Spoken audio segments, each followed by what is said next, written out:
তবে আমি আপনাদেরকে এতগুলা ক্যামেরার সামনে বুকে হাত দিয়ে বলি, আমার বউকে আমার কোনো বন্ধু বান্ধব আজ পর্যন্ত দেখেনি। 17 বছর হয়েছে বিয়ে করছি, আমি আপনাকে আমার এই ক্যামেরার সামনে এইভাবে বুকে হাত দিয়ে বলতেছি 17 বছর হয়েছে বিয়ে করছি, আল্লাহর রহমতে আমার কোনো বন্ধু বান্ধব আমার বউ দেখেনি। আর আমাদের দেশে কিছু পোলাপান আছে বিয়ে করার পর শিডিউল করে বন্ধু বান্ধব নিয়ে কত হোটেলে বউ সুদ্ধা একসাথে খাওয়া যায়। কথা ঠিক বলি না? হুন্ডা দিয়া চলে, জিনিসপত্র অনেকগুলা দিছে, স্বর্ণ দিছে। এবার বউ বলতেছে আমি তো আগে বোরকা পরতাম, এখন কি বোরকা পরবো না। এখন স্বামী বলতেছে এতগুলা জিনিসপত্র তোমারে দিছি, বোরকা পরলে এগুলা দেখবো কেডায়। আমি বলি এটা স্বামী হতে পারে না, এটা পাগলা কুকুর। ঠিকটা আসতে বললেন কেন? যেই স্বামী তার স্ত্রীকে জিনিসপত্র কিনে দিয়া বেপরদায় করে হুন্ডার পিছে নিয়ে ঘুরে, এটা পাগলা কুকুরের চরিত্র চেয়ে আরো নিকৃষ্ট। এদিক সেদিক গেলাম না, আমি রাসূল সাল্লাল্লাহু আলাইহি ওয়াসাল্লামের চরিত্র নিয়ে কথা বলছিলাম। আল্লাহ রাসূলের কাজের লোকদের সাথে আচরণটা কেমন ছিল। হযরত আনাস রাদিয়াল্লাহু তাআলা আনহু বলেন, আমি রাসূল কারীম সাল্লাল্লাহু আলাইহি ওয়াসাল্লামের খেদমত করেছি টানা 10 বছর। কয় বছর? 10 বছর আমি খেদমত করেছি। আল্লাহ রাসূল 10 বছরের ভিতরে একদিন একটা ধমকি দিয়া কথা বলে নাই। চরিত্র কারে কয় মিয়া? চরিত্র কাকে বলে? আনাস রাদিয়াল্লাহু তাআলা রাসূল সাল্লাল্লাহু আলাইহি ওয়াসাল্লাম কোনোদিন আমাকে বলেন না এটা করলা না কেন, এটা করলা কেন। 7 বছর বয়স থেকে রাসূল সাল্লাল্লাহু আলাইহি ওয়াসাল্লামের খেদমতে এসেছেন আনাস। কয় বছর? 7 বছর। বাচ্চা বুঝেটা কি? পানি আনতে বললে শরবত নিয়ে আসবে, জুতা আনতে বললে স্যান্ডেল নিয়ে আসবে। সেই আনাস রাদিয়াল্লাহু তাআলা বলতেছেন 10টা বছর খেদমত করলাম, জীবনে কোনোদিন একটা ধমকি দিলেন না।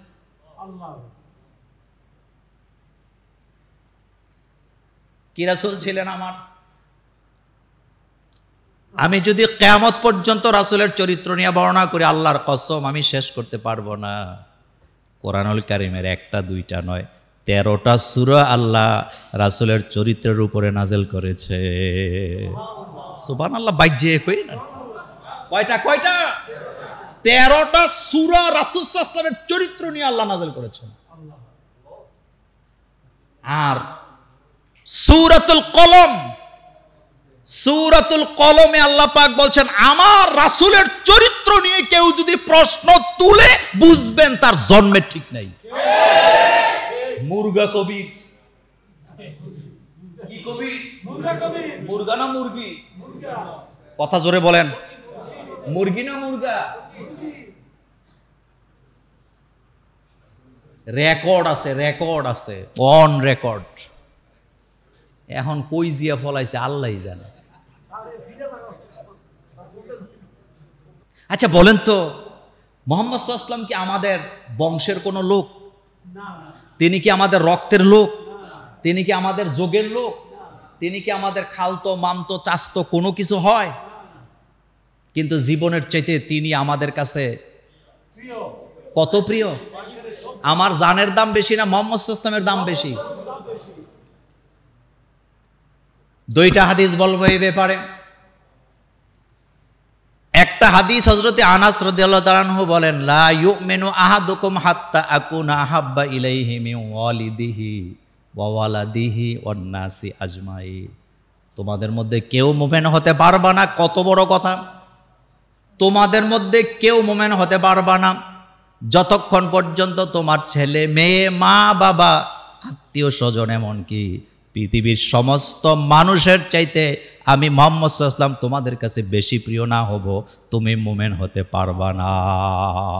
একটু খেয়াল করেন তো, বলা হয়েছে লা ইউমিনু আহাদুকুম হাত্তা আকুনা আহাব্বা ইলাইহি মিন ওয়ালিদিহি ওয়া ওয়ালাদিহি ওয়ান নাসি আজমাইন।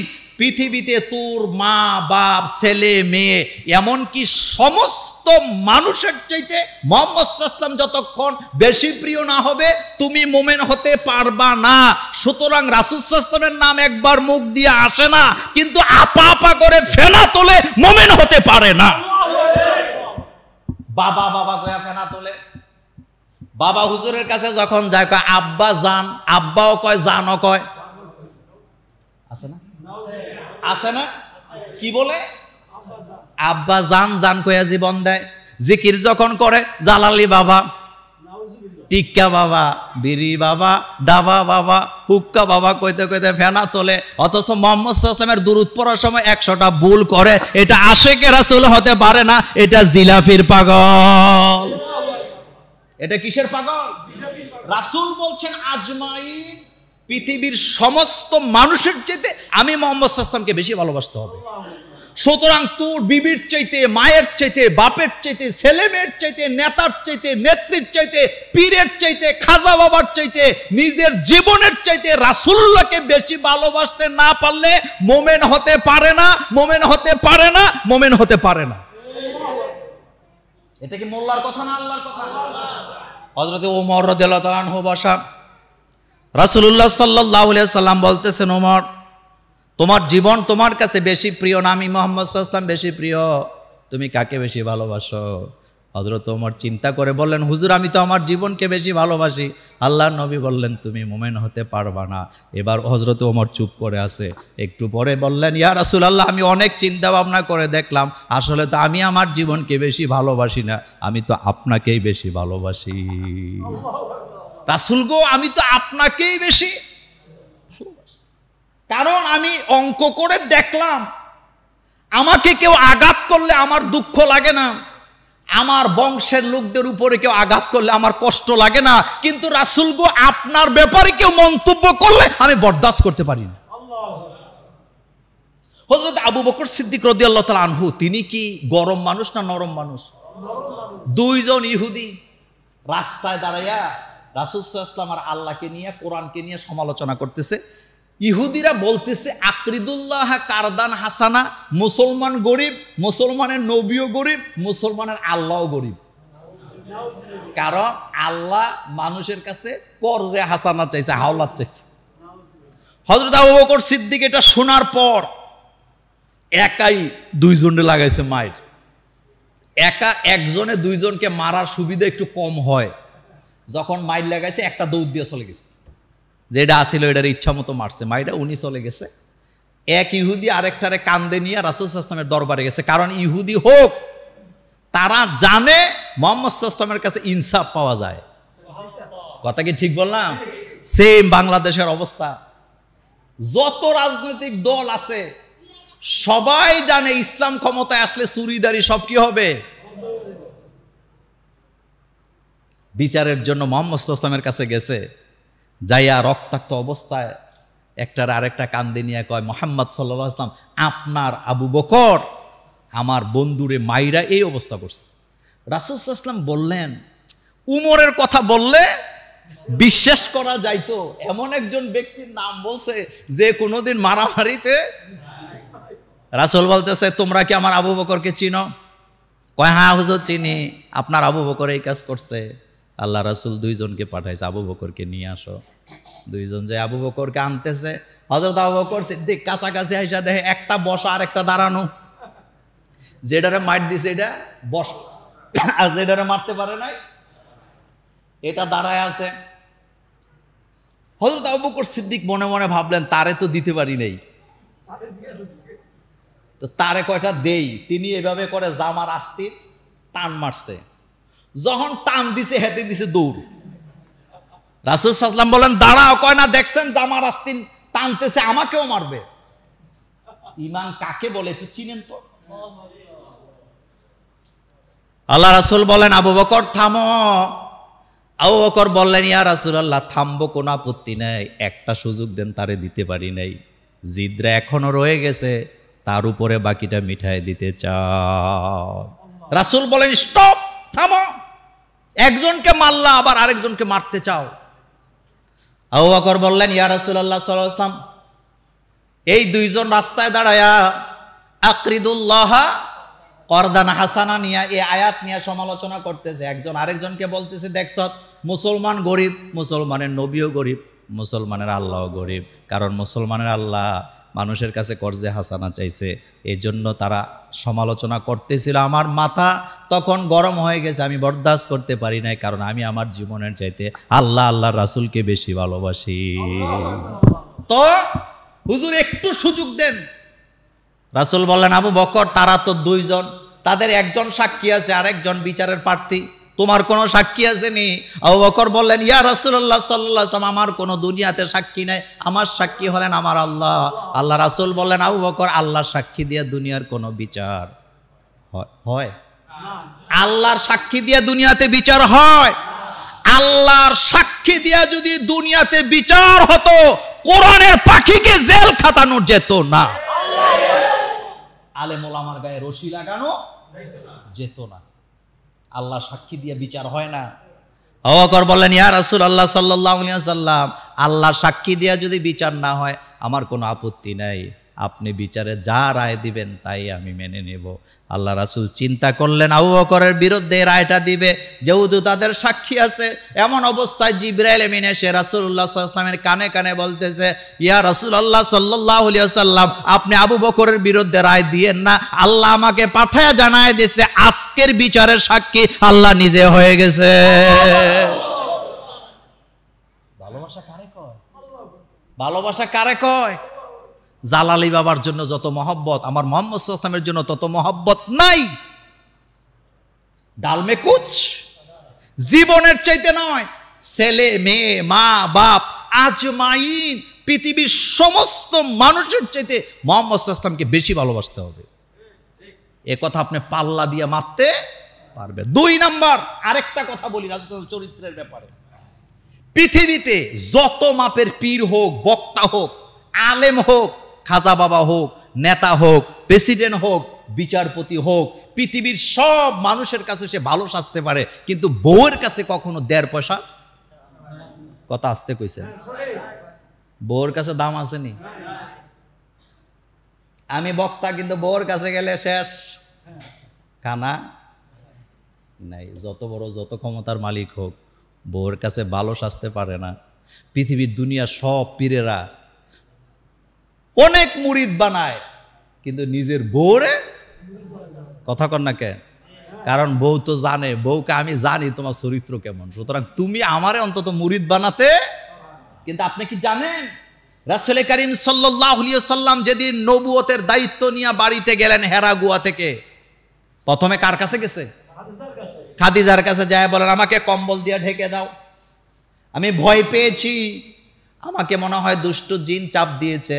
খাদিজা রাদিয়াল্লাহু তাআলা আনহা নিজের স্ত্রী যার সাথে 15 বছর সংসার করলো, কয় বছর? হযরতে খাদিজাতুল কুবরা বললেন রাসূল গো আপনার মধ্যে যে চরিত্র আমি দেখেছি, দুষ্ট জিন আপনাকে আসর করা তো দূরের কথা, আপনার কাছেও দুষ্ট জিন আসার ক্ষমতা নাই। আমি সাক্ষী দিলাম আপনি আল্লাহর নবী, আমি সাক্ষী দিলাম আপনি আল্লাহর নবী। চিন্তা করতে পারেন, নিজের স্ত্রী বলতেছে আমি সাক্ষী দিচ্ছি আপনি আল্লাহর নবী, আপনার ভয় পাওয়ার কোনো কারণ নাই, আমি 100% আপনাকে সাপোর্ট দিয়ে যাব। কি বুঝলেন? আপনি যত বড় পীর হন, বাল্যকালের বন্ধুর কাছে কখনো পীর সাজার সুযোগ দেখ না। অনেকে কখতে এখন অনেক বড় পীর হইছে, তে সেদিন না আমাদের সাথে নারিকেল চুরি করে খাইছে, বলে কি না? অমুকে চেয়ারম্যান হয়েছে, এমপি হয়েছে, আমার সাথে কত মুরগি চুরি করে খাইছি একসাথে লেখাপড়া করার সময়, বলে কি না? ছাত্র জীবন ছোটবেলার কথা বলছি। কিন্তু রাসূল করিম সাল্লাল্লাহু আলাইহি ওয়াসাল্লাম বাল্য বন্ধুর কাছে গেলেন, ইসলামের দাওয়াত নিয়ে হযরত আবু বকর সিদ্দিক রাদিয়াল্লাহু তাআলা আনহুকে বললেন আমার কাছে এই ঘটনা ঘটছে, আমার উপরে নবুয়তের দায়িত্ব এসেছে। বাল্য বন্ধু আবু বকর সিদ্দিক বুক ফুলায়ে বললেন আমার কোনো প্রশ্ন নাই, আপনি আল্লাহর নবী, এতে আমার কোনো সন্দেহ নেই।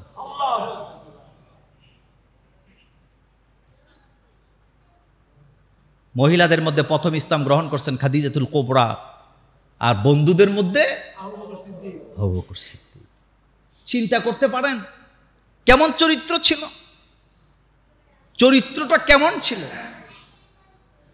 হযরতে হালিমাতুস সাদিয়া বলেন, আমি যেদিন মুহাম্মদ সাল্লাল্লাহু আলাইহি ওয়াসাল্লামের দুধ মায়ের দায়িত্ব গ্রহণ করেছিলাম, আমার উটগুলো ছিল শুকনা, আমার বকরিগুলো ছিল শুকনা, কোনো খাবার পাইতো না, আমি নিজেও ছিলাম শুকনা।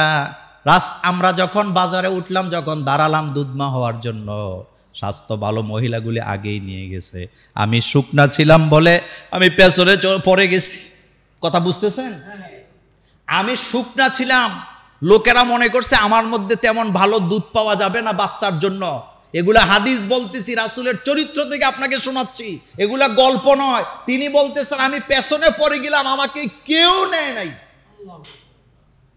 এমন সময় আবু তালিব আসছেন, মুহাম্মদ সাল্লাল্লাহু আলাইহি ওয়াসাল্লামের চাচা, এসে বললেন আমার ভাতিজা, তবে ভাতিজার কিন্তু বাপ নাই, বেতন বেশি পাবা না, অল্প টাকায় যদি রাজি হও তোমাকে একটা চাকরি দিতে পারি দুধ মা হিসাবে। হালিমাতুস সাদিয়া তার স্বামীর কাছে যায়, বলতেছে স্বামী গো, একেবারে ফেরত যাওয়ার চাইতে ছোট্ট একটা চাকরি করে দেখি, বারাকা দেওয়ার মালিক তো আল্লাহ, আপনি নিষেধ করেন না। আমার স্বামী আমাকে বললেন তুমি যা চাও সেটাই হবে, অল্প টাকা, বাপ নাই, চাচারা টাকা দিবে, দিলেই কত দিবে, বেতন কত পাবো। কিন্তু হালিমাতুস সাদিয়া চিন্তা করে নাই, তিনি বলেন ফিরে যেতে চাই না, অন্তত ছোট্ট একটা চাকরি করতে চাই। এই চিন্তা মাথায় নিয়ে মুহাম্মদ সাল্লাল্লাহু আলাইহি ওয়াসাল্লামের দুধ মায়ের দায়িত্ব নিলাম। আল্লাহর নামে কসম করে বলি, মুহাম্মদ সাল্লাল্লাহু আলাইহি ওয়াসাল্লামকে যখন আমার কোলে দেওয়া হলো, আমার কাছে মনে হলো যেন পূর্ণিমার চাঁদ আমার কোলে ধরা দিয়েছে।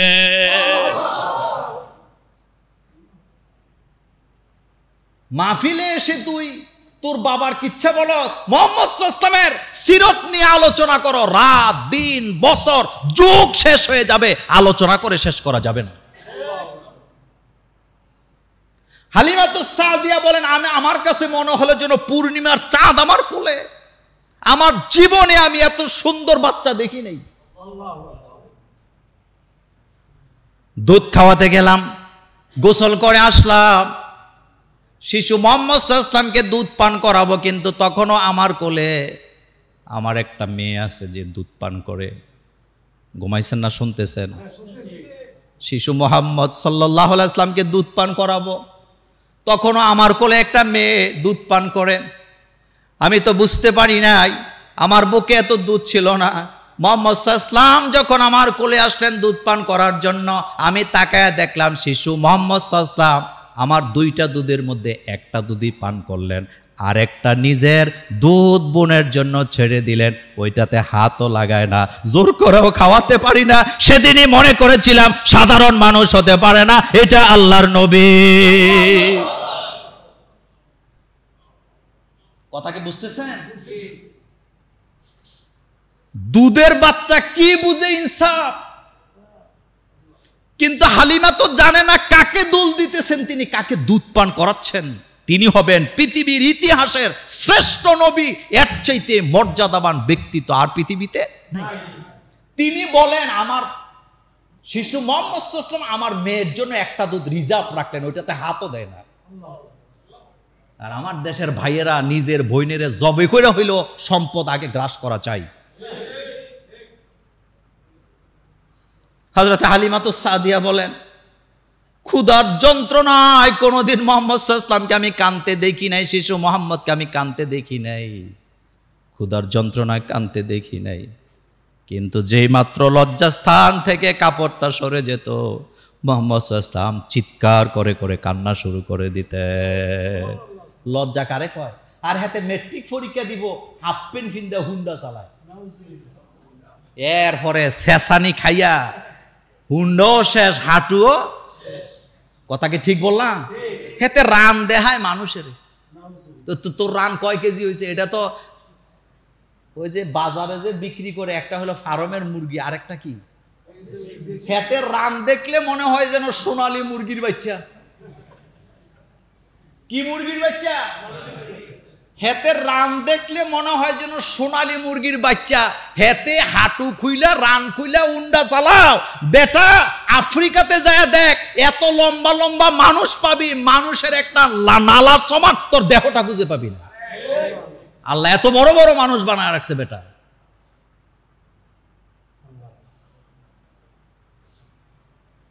রাসূল করিম সাল্লাল্লাহু আলাইহি ওয়াসাল্লামের চরিত্রটা কেমন ছিল, কি চরিত্রের মালিক ছিলেন। আল্লাহ পাক বলেন নবীদেরকে আমি 3টা জিনিস দিয়েছি। কয়টা? আল্লাহ পাক বলেন আমি নবীদেরকে 3টা জিনিস দিয়েছি। 1 নাম্বার দিছি ইনসাফ, কি দিছে? 2 নাম্বার দিছি কিতাব, 3 নাম্বার দিছি উত্তম চরিত্র। একটা নেতা যদি নেতা হইতে হয় 3টা চরিত্র লাগবে। 1 নম্বরে তার ভিতরে ইনসাফ থাকা লাগবে, 2 নম্বরে তার কাছে কিতাব থাকা লাগবে যেটা আল্লাহর পক্ষ থেকে এসেছেন, আর 3 নম্বরে তার নিজের মধ্যে চরিত্র থাকা লাগবে। কিন্তু আমাদের দেশে যারা নেতা নির্বাচন আইলে টুপি নতুন কিন্না পাঞ্জাবি কিন্না ভোট চাইতে আসে, মানুষে দেখায় দেখে অজু ছাড়া নামাজ পড়ে, এমন নেতা আছে না নাই? 3টা জিনিস লাগবে। 1 নম্বরে কিতাব, বলেন কি? কিতাব। আর কিতাবটা হবে কার? 2 নম্বরে মিজান। মিজান মানে দাড়ি পাল্লা না, যেটা দিয়ে ওজন দেন, এটার নাম শুধু মিজান না। মিজানের মানে হলো সব কিছুকে মাপা যায়, যাচাই করা যায় কষ্টি পাথরের মতো দিয়া। আপনি যদি মিজান মানে শুধু ওজন করা বলেন, তো মাপামাপি কি শুধু ওজন করা হয় নাকি মাঝে মধ্যে ফিতা দেওয়া হয়? আচ্ছা, ওজন যেটা করে এটাও মাপ, আবার ফিতা দিয়ে যেটা করে এটাও কি? কিন্তু পার্থক্য আছে না? পার্থক্য আছে। 2টা পাল্লা দিয়ে যেটা ওজন করেন এটাও ওজন, এটাও মাপ, আবার আরেকটা মাপেন কি ট্যাপ দিয়া ফিতা দিয়া, ওইটাও কি? কিন্তু পার্থক্য আছে না? ভালো মানুষ চিনতে হলে মুহাম্মদ সাল্লাল্লাহু আলাইহি ওয়াসাল্লামের চরিত্র আছে কিনা সেটা দেখতে হবে। আফসোস করে বলি সব জায়গায় যদি আপনি মুহাম্মদ সাল্লাল্লাহু আলাইহি ওয়াসাল্লামের আদর্শের লোক বসাতে না পারেন, আপনি দুর্নীতি, চুরি, ঘুষ বন্ধ করতে পারবেন না। কি চরিত্রের মালিক ছিলেন মুহাম্মদ সাল্লাল্লাহু আলাইহি ওয়াসাল্লাম। কাজের মেয়ের সাথে আমাদের আচরণটা কেমন হয়?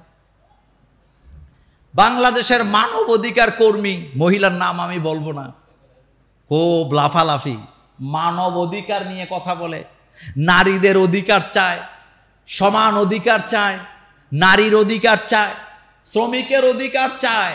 কয়দিন পরে দেখলাম তিনি পুলিশের হাতে অ্যারেস্টেড। পত্রিকার নিচের লাইন পরে দেখলাম নিজের কাজের মেয়ের উপরে অত্যাচার করার অপরাধে তিনি নিজে আসামি। কথা বুঝেন নাই? চিন্তা করছেন? তাইলে বোঝা গেছে কথায় কাজে। আল্লাহ পাক বলছেন লিমা তাকুলুনা মা লা তাফআলুন, এমন কথা কেন নিজেরা বলো যেটা নিজেরাই মানো না। আমি মোল্লা নাজিম আপনাদেরকে পর্দার ওয়াজ শোনাইছি, কিন্তু আমার বউ পর্দা করে না। তাইলে বোঝা গেল কথায় কাজে মিল নাই।